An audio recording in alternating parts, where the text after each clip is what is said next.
നമസ്കാരം. എല്ലാവർക്കും സ്വാഗതം ഡെയിലി ന്യൂസിലേക്ക്.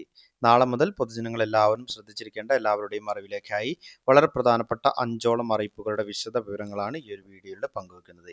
LPG സിലിണ്ടർ വാങ്ങുന്ന ആളുകൾ ഇനി പറയുന്ന കാര്യങ്ങൾ പ്രത്യേകം അറിഞ്ഞിരിക്കണം. നിരവധി മാറ്റങ്ങൾ ഈ മാസം മുതൽ വന്നിരിക്കുകയാണ്.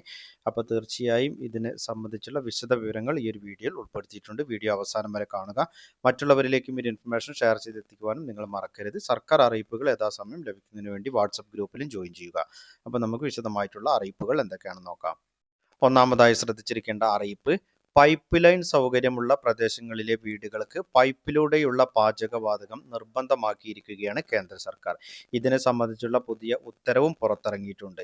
ഇറക്കുമതിയെ ആശ്രയിക്കുന്നത് കുറയ്ക്കുക എന്ന ലക്ഷ്യത്തോടെയാണ് ഈ ഒരു നടപടി വന്നിരിക്കുന്നത്.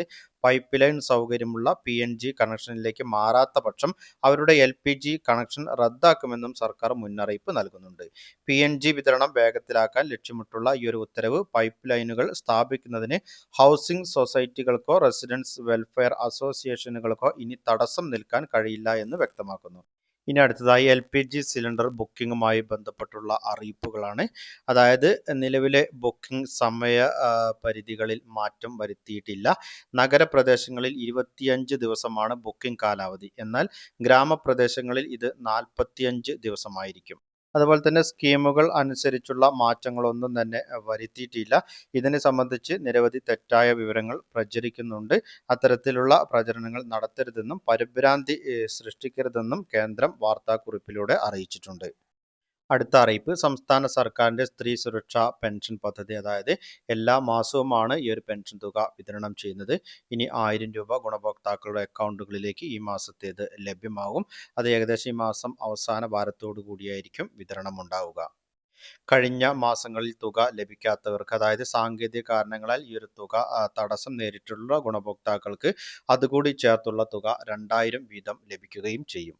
സംസ്ഥാനത്ത് മറ്റ് സർക്കാർ സഹായങ്ങളൊന്നും ലഭ്യമല്ലാത്ത 18 ലക്ഷത്തോളം വരുന്ന 35 വയസ്സിന് മുകളിൽ പ്രായമുള്ള സ്ത്രീ ഗുണഭോക്താക്കൾക്കാണ് ഈ ഒരു 1000 രൂപ എല്ലാ മാസവും ലഭിക്കുന്നത്. അടുത്ത അറിയിപ്പ്, മറ്റു ചില പ്രഖ്യാപനങ്ങളും വിവിധ രാഷ്ട്രീയ പാർട്ടികൾ തെരഞ്ഞെടുപ്പ് സമയത്ത് പ്രഖ്യാപിച്ചിട്ടുണ്ട്. അതിൽ പ്രധാനപ്പെട്ട ഒരു പ്രഖ്യാപനം പാലക്കാട്ട് മത്സരിച്ച BJPയുടെ സ്ഥാനാർത്ഥി ശോഭാ സുരേന്ദ്രൻ്റെ ഒരു പ്രഖ്യാപനമാണ്. അതായത് വീട്ടമ്മമാർക്ക് പച്ചക്കറി സാധനങ്ങൾ വാങ്ങാൻ പ്രതിമാസം 1500 രൂപ നൽകുമെന്നുള്ള ഒരു പ്രഖ്യാപനമാണ് നടത്തിയത്. അത്തരത്തിൽ അവർ ലഭിക്കുകയാണെങ്കിൽ 1500 രൂപ പ്രതിമാസം ഗുണഭോക്താക്കളുടെ അക്കൗണ്ടുകളിലേക്ക് ലഭിക്കുകയും ചെയ്യും. EBT സംവിധാനം വഴി ഒരു തുക നേരിട്ട് അക്കൗണ്ടുകളിലേക്ക് നൽകും എന്നുള്ള പ്രഖ്യാപനമാണ് വന്നിട്ടുള്ളത്. അവിടെ ജയിക്കുകയാണെങ്കിലാണ് ഈ ഒരു തുക ഗുണഭോക്താക്കൾക്ക് ലഭിക്കാനുള്ള സാഹചര്യം ഉണ്ടാവുക.